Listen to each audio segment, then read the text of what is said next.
연말이 다가오면서 많은 분들이 저를 만나면 꼭 저에게 상담을 받으시는, 또 고민을 털어놓으시는 주제가 뭐냐면, 목사님 어떻게 인생을 살아가야 될지를 모르겠어요 예요. 내년을 어떻게 살아야 될지를 모르겠어요. 내년이 보이지가 않습니다. 어떤 일을 해야 될까요? 어떻게 해야 될까요? 이제 저는 어떻게 살아가야 될까요? 이런 것들을 굉장히 많은 분들이 고민하고 계시고, 또 상담도 하고 계시는 것 같아요. 자신의 삶이 좀 예측이 되고 또 미래가 좀 보였으면 좋겠는데 아무것도 보이지 않아서, 예측도 되지 않아서 너무 불안하고 너무 답답합니다. 도대체 이럴 때 어떻게 살아가야 될지를 모르겠어요 라고 그런 답답함을 호소하시는 분들이 참 많은 것 같아요. 여러분, 정말 그런 것 같습니다. 이 시대를 예측하기가 너무 어렵습니다. 시대의 흐름도 예측하기도 어렵지만, 또 한국 사회를 예측하는 것도 어렵고, 개인의 인생을 예측하는 건 더더욱 어렵습니다. 우리는 한 치 앞을 내다볼 수가 없어서 예측하지 못하는 세상 가운데서 살아가죠. 우리의 예측이 늘 빗나가는 이유는 뭘까요? 우리의 예측이 꼭 항상 그렇게 틀리는 이유는 뭘까요? 그것은 항상 우리가 생각하지 못한 변수가 있었기 때문에 그렇습니다. 우리는 눈에 보이는 변수들만 다 생각하며 대비했는데, 항상 눈에 보이지 않았던 변수가 있었기 때문에 갑작스럽게 예상치 못한 변수가 튀어나와서 모든 예측을 틀리게 만드는 경우가 많다라는 것이죠. 예측할 수 없는 세상 가운데 살면서 우리는 그래서 날마다 불안해하고 두려워하고 때로는 낙심과 좌절을 겪기도 합니다. 그런데 여러분, 모두가 다 인생의 이러한 불확실성 속에서 살아가고 있지만 모두가 다 불안해하는 건 아닌 것 같아요. 불확실한 세상 가운데 살면서도 여전히 지혜롭게 살아가는 사람들이 우리 주변에는 꼭 있다는 말이죠. 그런 사람들의 공통점이 있다고 합니다. 이렇게 불확실성으로 가득한 시대 가운데서 지혜를 가지고 살아가는 사람들의 공통점을 모아놓은 책이 있는데요, 그게 바로 불변의 법칙입니다. 작년 한 해 올해의 책으로 이제 선정된 책이죠. 모건 하우절이 쓴 이제 이 불변의 법칙이라는 책을 보면은 한 사례를 소개를 하는데, 아마존의 CEO였던 제프 베이조스에게 이제 사람들이 찾아가서 물었대요. 당신이 생각할 때 향후 10년 안에 변화될 것은 무엇이라고 생각합니까? 라고 얘기를 했더니 이렇게 대답을 하더래요. 저는 향후 10년 후에 달라질 것에 집중하는 것이 아니라 향후 10년 이후에도 변하지 않고 달라지지 않을 것에 집중합니다. 이렇게 말을 했다는 거예요. 그러니까 예측하느라 힘들고 완전한 예측을 하느라 쓰는 에너지를 낭비하느니 차라리 저는 사람에게 집중합니다. 이렇게 대답을 했다는 것이죠. 여러분, 완벽한 예측을 하느라 쓰는 에너지를 낭비할 것이 아니라 오히려 변하지 않는 인간의 본성에 집중하는 것이 더 지혜입니다 라는 것을 말해주고 있다는 것입니다. 여러분, 사람들은 시간이 오랫동안 지나도 변하지 않는 것에 관심을 갖고, 요즘 더더욱 사람들은 시간이 오래 지남에도 불구하고 여전히 변하지 않는 것에 관심을 많이 갖습니다. 그 이유는 무엇이냐면 사람들이 요즘 너무 새로운 것에 대해서 지쳐 있다는 거예요. 새로운 변화의 트렌드에 너무 지쳐 있는 나머지, 피로를 느끼는 나머지 그냥 오랜 시간이 지나도 변하지 않는 것, 그것에 집중하고 그것에 관심을 가지고 있다는 거예요. 그래서 여러분, 트렌드 코리아 2026 책에 보면은 근본이즘이라는 키워드를 소개를 합니다. 이게 뭐냐면 사람들이 근본을 찾아간다는 거예요. 오리지널을 찾아간다는 거예요. 그 이유가 무엇이냐면 너무 변화에 지쳐버렸다는 거예요. 너무 새로운 거에 지쳐있다는 거예요. 오히려 시간이 지나도 변하지 않는 것에 위로를 얻고 안정감을 사람들이 느낀다는 것이죠. 그래서 근본을 찾아가는 일들이 벌어지고 있다는 것을 소개하고 있다는 것입니다.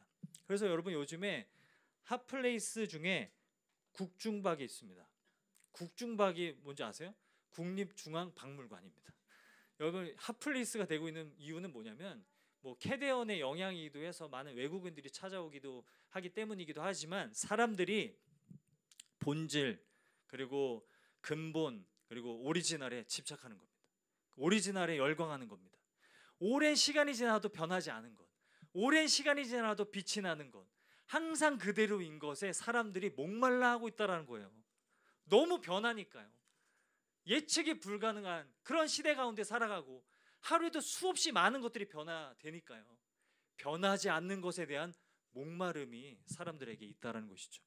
그래서 여러분 요즘 최근에 출시된 라면이 하나 있죠. 이게 뭔지 아세요? 삼양 1963 라면입니다. 여러분 죄송합니다. 너무 배고픈 시간에 제가 라면을 사진을 이미지를 보여드려서 죄송합니다. 우리나라 최초의 라면이라고도 할 수 있겠죠. 이제 때로는 이제 그 생산이 중단되었다가 이제 다시 이제 생산을 이제 가동하면서 사람들이 이런 라면에 이제 열광하는 이유가 무엇이냐면 근본이즘이라는 거예요. 근본으로 찾아가고 싶다는 거예요. 무엇이 시간이 오래 지나도 변하지 않는가, 이거에 대한 목마름이 있고요. 시간이 오래 지나도 변하지 않고 달라지지 않는 것에 대한 그것으로 인해서 위로를 얻고 안정감을 찾고 싶어 한다는 것, 여러분 그런 목마름이 있다는 것입니다. 여러분 얼마나 여러분 반가운 소식이에요.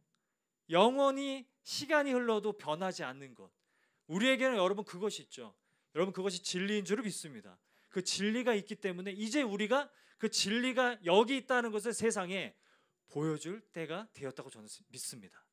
여러분 저와 여러분의 삶을 통해서 영원히 시간이 지나도 변하지 않는 진리를, 복음을 전해줄 수 있는 그런 삶이 되기를 간절히 축복합니다. 여러분 오늘 말씀을 보게 되면 다니엘서 7장 말씀인데요. 여러분 1장부터 6장까지는 그래도 다니엘의 어떤 스토리가 전개가 되죠. 믿음을 지키기 위한 그런 나름의 지혜와 그리고 다니엘의 스토리가 계속 이어져서 6장까지는 읽기가 매우 쉬운데 7장부터 12장까지는 이 환상에 대한 이야기이고 그 환상과 꿈을 해석하는 이야기이기 때문에 매우 어렵습니다. 여러분 환상을 해석하는 것도 어려운데 그래서 어떤 것을, 어떤 메시지를 전달하고 싶은가 그 본질을 찾기도 너무 어렵고요. 우리의 삶에 적용하는 것도 너무 어려워요. 그래서 제가 이번 한 주간 말씀을 준비하면서 계속 이 짐승 생각만 했어요. 꿈을 꿔도 갑자기 짐승이 나오고 제가 꿈속에서 짐승을 바라보고 있는, 해석하고 있는 그런 꿈을 꾸기도 했습니다. 여러분 정말 어렵지만 우리 같이 한번 말씀을 한번 읽어보도록 하겠습니다. 2절과 3절인데요. 우리 같이 한번 읽겠습니다. 시작. 다니엘이 준수하여 이르되 하늘에 내 바람이 큰 바다로 몰려 불더니 큰 짐승 넷이 바다에서 나왔는데 그 모양이 각각 다르더라. 여러분 성경에서 여러분 바다와 바람은 항상 고난과 악과 혼돈을 상징하죠. 혼돈과 악에서부터 나온 네 나라를 의미하는 것이 이 네 짐승인데 여러분 앞으로 이게 7장에 계속 소개되어지는 그런 표현들, 묘사들을 보면은 이게 도대체 무엇을 의미하는지 너무 어렵습니다. 그래서 제가 이거 어떻게 설명해야 될까 고민을 하다가 이미지를 나름 찾아왔습니다. 다니엘의 7장에 나오는 이 네 짐승에 대한 환상을 그림으로 그려놓은 건데요. 이게 아마 가장 비슷하지 않을까 싶어서 제가 가져왔습니다. 이런 이미지예요. 여러분 이게 뭘까요? 이게 무엇을 의미하는 걸까요? 이 환상을 통해서 지금 하나님께서 이스라엘 백성들에게, 저와 여러분에게 어떤 메시지를 전하고 싶으신 걸까요? 여러분 첫째 짐승은 사자인데 독수리 날개를 달고 있습니다. 둘째 짐승은 곰이고요. 셋째 짐승은 표범인데 날개가 넷이고 머리가 넷입니다. 그리고 네 번째 짐승은 10개의 뿔이 달려 있습니다. 뭘까요? 이걸 통해서 말씀하시는 게 뭘까요? 다니엘이 환상 가운데 보았던 이 네 짐승이 이걸 통해서 하나님께서 말씀하시는 건 뭘까? 계속 제가 여러분 이거에 대한 다양한 해석들이 존재합니다. 많은 신학자들이 이 네 짐승이 어떤 나라를 의미하고 어떤 왕을 의미하는지를 각각 해석한 다양한 해석들이 존재해요. 가장 보편적인 그런 해석을 말씀드리면 여기 첫 번째 짐승은, 이 사자는 바벨론을 가리킨다고 보는 것이고, 둘째 곰은 페르시아와 메대를 가리킨다고 보는 것이고, 셋째 이 표범은 그리스를 가리킨다고 보는 것이고, 마지막 넷째 짐승은 로마를 가리키고 그 10개의 뿔은 로마의 황제들을 가리킨다고 보는 게 가장 보편적인 해석입니다. 그런데 그런 해석이 있는가 하면 기원전 175년에 유대인들이 예루살렘 성전을 회복하기 위해서 항전을 벌이는데 그 마카비 항전이 이 환상에 대한 해석이다 라고 그렇게 보는 견해도 있고요. 또 이런 해석도 있어요. 여기에 사전은 미국이다. 그리고 고음은 러시아고 그리고 표범은 중국이다. 그리고 마지막에 네 번째 짐승은 유럽이다. 잘 모르겠습니다. 어떤 해석이 맞는지 모르겠습니다. 각각 일리는 있습니다. 그리고 뭔가 계속 보니까 그런 것 같기도 해요. 그런데 여러분, 어떤 나라인지를 하나님이 말씀해주고 싶으신 거였고, 하나님께서 다니엘과 이스라엘 백성들에게 자, 앞으로 일어날 일들이 이런 일이란다 라는 것을 말씀해주기 위한 거라면 왜 이렇게 어렵게 말씀하시는 걸까요?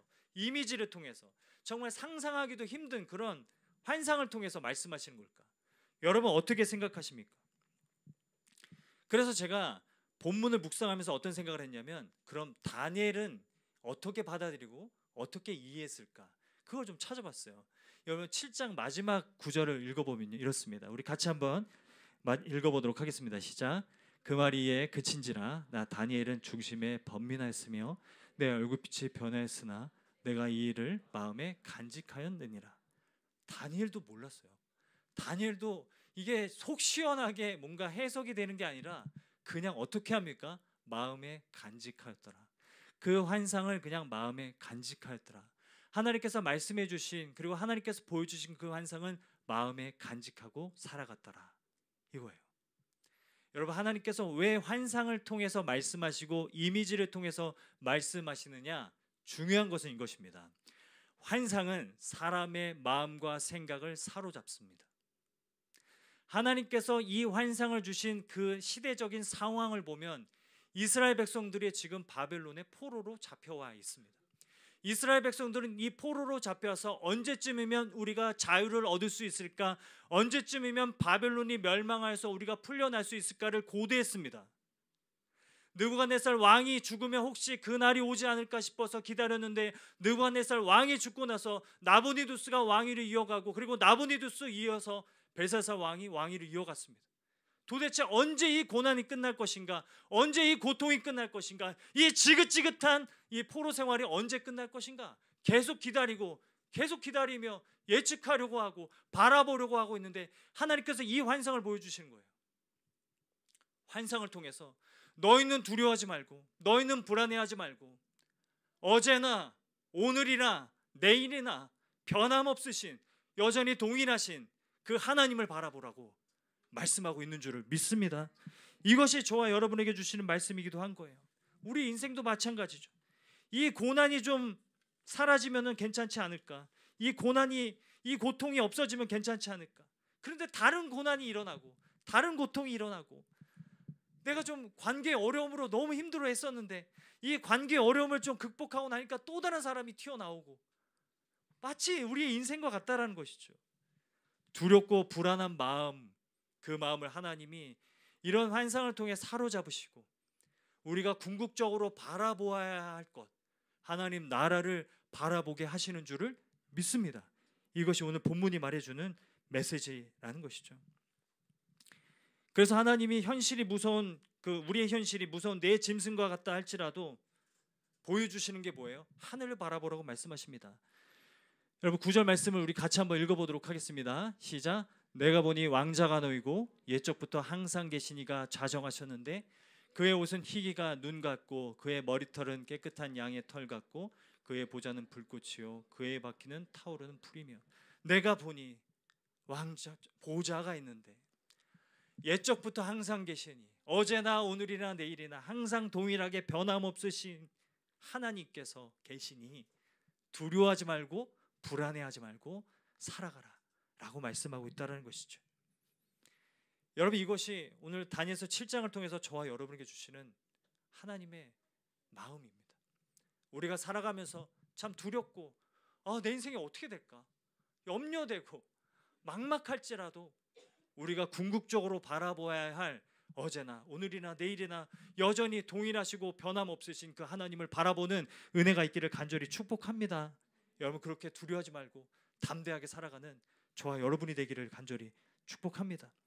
여러분, 요즘에 불확실성이 너무 높은 시대를 살아가면서 사람들이 미래를 예측하기 너무 힘들고 장래를 내다보기 너무 힘드니까요, 일어나는 사회적인 현상 한 가지가 있습니다. 그게 뭐냐면 요즘 들어서 점을 보러 가거나 무당을 찾아가는 일들이 굉장히 늘고 있다라는 거예요.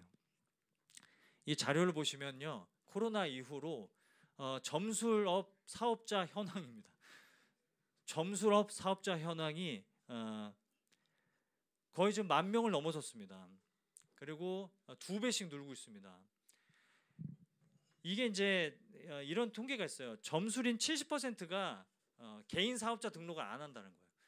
그래서 이 수치보다 더 많은 사람들이 점술인이 되어 있겠죠. 그리고 여러분, 작년 한 해 점술 산업 규모가요 4조 원이 넘었다고 그래요. 2023년에 비해서 2배가 더 올랐습니다. 평균 점술인들의 월급을 찾아보니까요 1,000만 원이에요. 뭐 부러워하거나 이런 거 절대 아닙니다, 여러분. 그냥 제가 그냥 이렇다라는 걸 보여드리는 겁니다. 이런 현상이 왜 일어날까요? 여러분, 왜 일어날까요? 미래를 예측하고 싶어서 그런 거예요. 미래를 예측하고 내다보고 싶어서 그런 거예요. 내가 내 미래를 예측하면 조금이라도 안정되지 않을까? 내가 내 미래를 볼 수 있으면 그래도 당신의 미래가 이러하다라는 얘기를 좀 들으면 좀 안심이 되지 않을까 싶어서 찾아가고 있다는 거죠. 여러분, 그래서 모든 예측에는 내 삶을 통제하고 싶은 욕망이 있습니다. 여러분, 그거 아세요? 예측은요 통제의 수단이 되기도 합니다.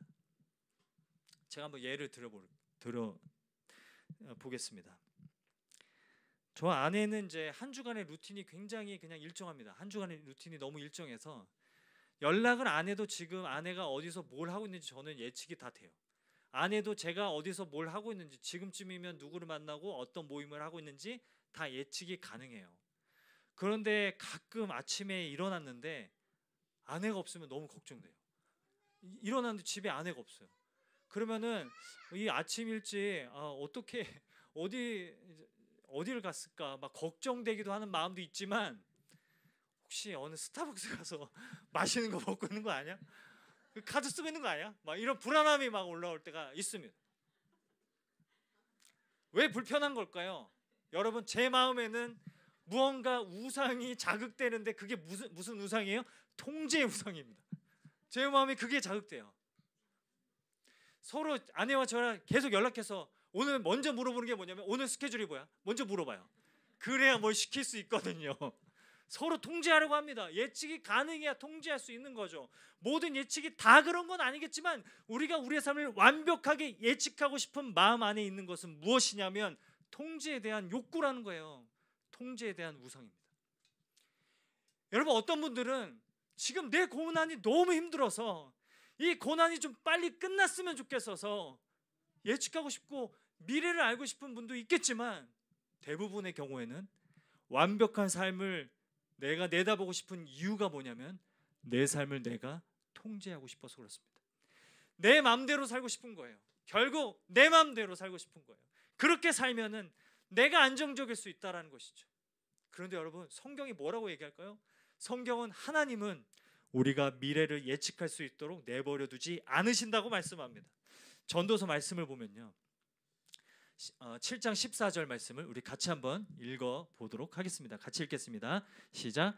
형통한 날에는 기뻐하고 곤고한 날에는 되돌아보아라. 이 두 가지를 하나님이 병행하게 하사 사람이 그의 장래일을 능히 헤아려 알지 못하게 하셨느니라고 말씀합니다. 여러분, 하나님께서 장래일을 헤아리지 못하게, 예측하지 못하게 하셨기 때문에 우리가 형통한 날에 기뻐할 수 있습니다. 여러분, 만약에 우리가 모든 미래를 다 내다볼 수 있고 다 예측할 수 있다면요 형통한 날에 기뻐할 수 있을까요? 아니요, 못해요. 지금은 형통하지만 먼 미래에 또 고난이 다가오는 것도 예측될 수 있다면 지금 이 순간에 내가 기뻐하지 못합니다. 반대로 곤고한 날이 있어요. 곤고한 날에 자기 자신을 돌아볼 수 있을까요? 만약에 내가 내 미래를 다 예측할 수 있다면 왜 돌아보겠어요? 곧 좋은 날도 올 텐데요. 그것을 내다보고 있을 텐데요. 그래서 하나님은 우리로 하여금 미래를 예측하지 못하도록 하십니다. 그래서 우리가 날마다 겸손하게 살아갈 뿐만 아니라 현실에 충실하게 살아갈 수 있도록 하셨다는 것이 이 말씀의 의미라는 것이죠. 하나님은 우리가 미래를 내다보지 못하게 하셨습니다. 미래를 완벽하게 예측하지 못하게 하십니다. 오히려 너의 인생의 불확실함을 받아들이고 포용하고 현실에 충실하여 살아가라 라고 말씀하고 있는 줄을 믿습니다. 그래서 여러분, 우리가 이러한 시대를 살아가는 지혜는 무엇이냐? 언제나 우리와 동행하시는 하나님을 의지하며 살아가는 것인 줄을 믿습니다. 그 은혜가 저와 여러분의 삶에 넘치기를 간절히 축복합니다. 오늘 본문을 통해서도 내 짐승의 환상이 말해주는 것은 무엇이냐? 결국 예측할 수 없는 일들이 일어난다라는 거예요. 우리 4절 말씀만 같이 한번 볼까요? 4절 말씀만 같이 한번 읽어보겠습니다. 시작. 첫째는 사자와 같은데 독수리의 날개가 있더니 내가 보는 중에 그 날개가 뽑혔고 또 땅에서 들려서 사람처럼 두 발로 서게 함을 받았으며 또 사람의 마음을 받았더라. 여러분, 무엇을 강조하고 있는 건가요? 사자의 나라가 나왔는데 모든 권력을 얻게 된 줄 알았는데 날개가 뽑히더라라는 겁니다. 예측할 수 없는 일들이 일어나더라라는 겁니다. 둘째 짐승이 나오고, 그래서 셋째 짐승이 나와서 완벽한 권세와 권력을 가질 수 있을 것 같았는데 네 번째 짐승이 나와서 모든 짐승들을 다 짓밟고 다 잡아먹고, 네 번째 짐승이 영원한 왕국을 이뤄갈 줄 알았는데 그 10개의 뿔들 중에 또 한 개의 작은 뿔이 나와서 다 밀어내고, 모두가 서로를 침략하고 서로를 정복하는 일들이 계속해서 일어나고 우리의 인생 가운데 예측할 수 없는 일들이 계속 일어나더라라는 것을 보여주는 것이 이 환상의 중요한 메시지라는 것이죠. 그래서 이러한 모든 것이 예측할 수 없고 변화무쌍한 세상을 살아가고 있으니 우리에게 필요한 지혜는 영원히 변하지 않는 하나님을 붙잡고 의지하며 살아가는 것이라는 것을 말씀하고 있다는 것입니다. 여러분, 우리 인생도 마찬가지죠. 고난이 언제 끝날까요? 여러분, 고통은 좀 언제 끝날까요?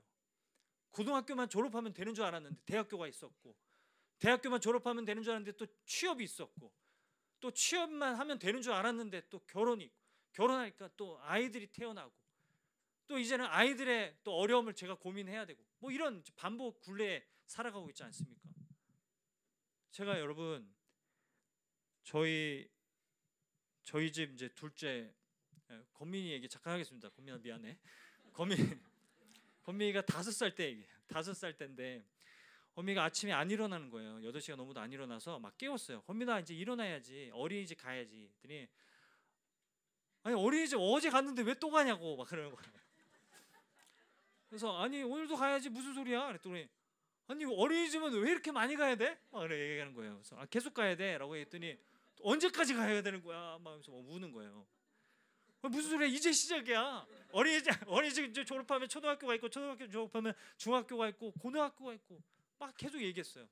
그랬더니 7살이었던 저희 첫째 딸 소연이가 한심하게 바라보면서 근데 너는 군대도 가야 돼. 여러분, 이게 인생입니다. 내 짐승보다도 더 잔혹한 현실입니다. 이러한 현실 가운데 우리가 하늘을 바라보며 인자와 같으시니 보좌에 앉으시고 어제나 오늘이나 내일이나 변함없으신 분을 바라보는 것이 지혜라고 말씀하는 줄을 믿습니다. 그 지혜를 누리며 살아가는 저와 여러분의 삶이 되기를 간절히 축복합니다. 하나님이 다니엘에게 계속 보여주시죠. 뭐를 보여주십니까? 13절 말씀에 보면 내가 또 밤 환상 중에 보니 인자 같은 이가 하늘 구름을 타고 와서 옛적부터 항상 계신 이에게 나아가 그 앞으로 인도되매, 구름을 타시는 게 아니라 구름과 함께 오시는 겁니다. 정확하게 번역하면 구름은 하나님의 영광을 가리킵니다. 하나님의 모든 영광과 함께 다가오시는 사람과 같은 분이 계셨다. 그분이 하나님으로부터 권세를 받아서 세상을 다스리셨다. 그것을 다니엘에게 보여주고 있다는 거예요. 다니엘아, 지금 세상이 비록 계속해서 예측할 수 없는 일들이 반복해서 일어난다 할지라도, 이 고난이 사그러지면 다른 고난이 일어나고 다른 고통이 일어나는 그런 세상이라 할지라도 너가 바라보고 너가 주목해야 될 것은 영원히 변하지 않는 하나님 나라이며 그 나라를 통치하시는 예수 그리스도라는 것을 지금 말씀하고 있다는 것입니다. 이 은혜를 붙들고 살아가는 저와 여러분의 삶이 되기를 간절히 축복합니다. 여러분, 영원히 어제나 오늘이나 내일이나 동일하신 하나님이 다니엘에게 이것을 계속해서 보여주고 있다는 것이죠. 제가 이번 주에 책을 한 권 읽었는데요. 통계학자 스피할터 교수가 쓴 불확실성에 맞서는 기술이라는 책입니다. 이건 통계학 책입니다. 이 통계학에 대해서, 확률에 대해서 이제 50년간 자신이 이제 연구를 하고요. 그동안 느꼈던 것에 대해서 정리한 책인데, 다 읽지는 못했습니다만 이 결론적으로 하는 얘기가 뭐냐면, 그러므로 우리는 모든 예측에 대해서 겸손해야 된다, 이 말을 하고 있어요. 하나님을 믿는 분도 아닌 것 같아요. 그런데 그 말을 하고 있어요. 100% 확실한 예측이란 없다. 오히려 당신의 삶에 찾아와서 이거 확실해요 라고 말하는 사람들을 거리를 둬라, 이렇게 얘기하면서 100% 확실한 예측은 없으니 오히려 불확실성을 끌어안고 겸손하게 살아가자. 겸손하게 살아가자. 오히려 회복 탄력성을 길어가며 살아가자. 그렇게 지혜를 구하며 겸손히 살아가는 지혜를 구하며 살아가자. 이 얘기를 통계학 책에서 하고 있어요. 제가 통계학과 관련된 책을 읽으면서 은혜를 받았던 건 처음인 것 같아요. 정말 막 은혜가 되더라고요. 겸손히 살아가자. 주변에 와서 이거 확실해요, 목사님 이거 정말 확실합니다, 100% 확실합니다, 이런 사람들 거리를 둬라. 여러분, 믿지 않는 사람들도 다 느낍니다. 인생이 불확실하다는 것을. 이 세상을 살아가는 지혜는 무엇이냐? 그것을 끌어안는 것입니다. 불확실한 세상을 끌어안고, 삶을 끌어안고 인정해드리고 살아갈 때 우리는 지금 현실 가운데, 지금 내 이 순간 가운데 내 곁에 있는 사람들을 돌아보고 내가 정말 마땅히 해야 될 일에 더 집중하며 살아갈 수 있게 된다는 것이죠. 그것이 여러분 세상을 살아가는 지혜인 줄을 믿습니다. 성경도 이와 같은 것을 동일하게 말씀하십니다. 예수님께서 이 땅에 오셨을 때 자신을 인자라고 말씀하시죠. 그래서 마가복음에 보면 인자가 온 것은 섬김을 받으려 함이 아니라 도리어 섬기려 하고 자기 목숨을 많은 사람의 대속물로 주려 함이니라 라고 말씀합니다. 예수님께서 본인을 인자라고 말씀하신 것은 다니엘서가 말하는 그 인자와 같은 이가 자신을 가리킨다는 것을 가르쳐주기 위함이었습니다. 그런데 예수님께서 말씀하신 것은 무엇이냐? 인자가 온 것은 섬김을 받으려 함이 아니라 다른 사람들을 섬기고 내 생명과 내 목숨을 대속물로 주려 함이라 라고 말씀하고 있다는 거예요. 예수님이 가르쳐 주시는 지혜는 무엇이냐? 여러분, 불확실한 시대 가운데 내 곁에 있는 사람들을 더 사랑하고 더 섬기고 더 존중하고 그들을 더 품어 안는 것이 이 불확실한 시대를 살아가는 지혜라고 말씀하고 있다는 것이죠. 저와 여러분에게 이런 지혜가 있나요? 우리가 바라고 있는 지혜는 무엇이며 예수님께서 지금 말씀하고 있는 지혜는 무엇일까요? 어떤 점에서 다를까요? 부디 저와 여러분의 삶에 내 곁에 있는 사람을 더 소중히 여기고 사랑하는 그 진정한 지혜가 넘치기를 간절히 축복합니다. 옆에 있는 분들에게 좀 한번 인사할까요? 지혜로 당신을 사랑하겠습니다. 이렇게. 나 뜨겁지만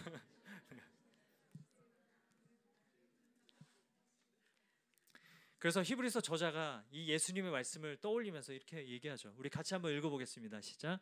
서로 돌아보아 사랑과 선행을 격려하며 모이기를 패하는 어떤 사람들의 습관과 같이 하지 말고 오직 권하여 그날이 가까움을 볼수록 더 그리하자.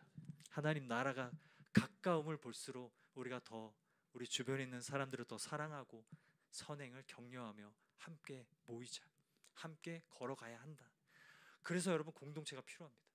불확실하기 때문에 공동체가 필요합니다. 불확실한 시대를 살아가고 있기 때문에 하나님은 저와 여러분에게 예수 그리스도를 섬기는 공동체를 허락해 주셨습니다. 그것이 여러분 교회입니다.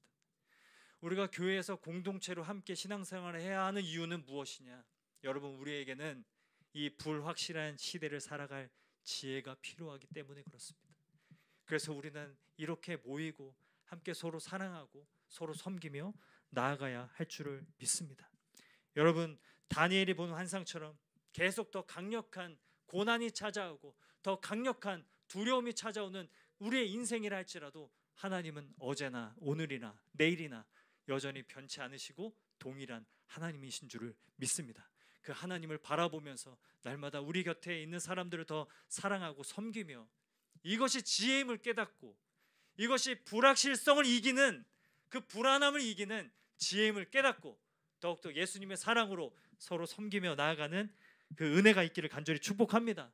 여러분, 내년 우리 브리치 교회가 여러 가지 사역들을 본격적으로 하려고 해요. 그래서 하려고 하는 사역들 중에는 뭐 전도도 해야 되고요, 이제 선교도 가야 되고요. 정말 하고 싶은 사역이 뭐냐면 안식연구소를 만들고 싶어요. 안식연구소요. 왜 안식연구소냐면 안식에 대해서 연구할 뿐만 아니라 다른 사람의 안식을 걱정해주는 팀을 만들고 싶어요. 그래서 우리 주변과 우리 주변에 있는 사람들, 안식이 필요한 사람들, 섬김이 필요한 사람들, 우리 공동체 안에 안식하지 못하고 있는 아기 엄마들, 안식하지 못하고 있는 아빠들, 안식하지 못하고 있는 우리 청년들을 섬기고 그들에게 도움을 줄 수 있는 안식연구소를 만들어서 우리가 함께 더 사역하며 섬기며 사랑과 선행을 독려하며 나아갈 수 있기를 간절히 축복합니다. 그렇게 우리가 하나님께서 부르신 공동체 안에서 서로 섬기고 서로 사랑하며 이 불확실한 시대를 이겨가는 그 지혜가 있기를 간절히 축복합니다. 여러분, 옆에 있는 분들에게 이렇게 인사 한번 할까요? 안식연구소입니다. 여러분, 부디 여러분의 마음에 이 함께하고 싶은 열망이 일어나기를 간절히 소망합니다. 여러분, 말씀을 맺도록 하겠습니다. 제가 작년 한 해 개척을 준비하면서 개척에 대한 마음을 품으면서 하나님 앞에 그렇게 기도했던 한 가지가 있어요. 하나님이 일하시는 것을 보게 해주세요. 하나님이 역사하시는 것을 보게 해주세요 라고 계속 기도했어요.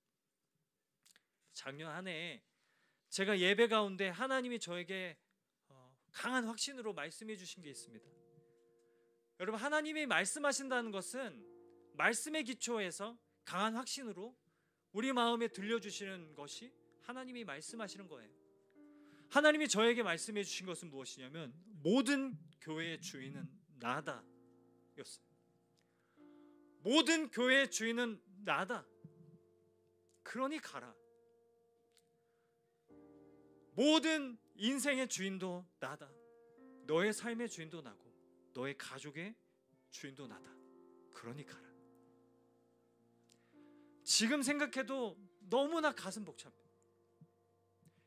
이게 정말 나를 향한 하나님의 마음이구나 라는 생각이 들어서 저는 가끔 제가 힘들고 지칠 때마다 그때를 떠올립니다.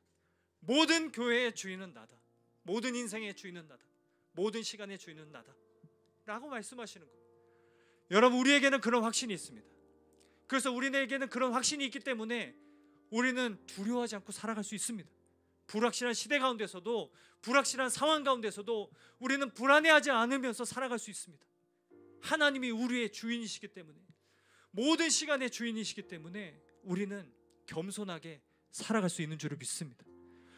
그뿐만 아니라 하나님이 우리의 주인이시기 때문에 우리는 주눅들지 않고 담대하게 걸어가는 줄을 믿습니다. 여러분, 이것이 우리가 세상을 살아가는 지혜임을 다시 한번 기억하고 이 지혜로 세상을 섬기고 안식을 잃어버린 사람들이 예수 그리스도에게로 돌아와서 안식을 회복하는 그 은혜가 우리를 통해서 일어나기를 간절히 축복합니다. 그래서 신앙의 근본 이즘으로 돌아가는, 세상 모든 게 다 변해도 영원히 변하지 않으시는 분, 영원히 변하지 않는 복음, 그걸 붙들고 살아가는 저와 여러분의 삶이 되기를, 그 지혜가 있기를 간절히 축복합니다.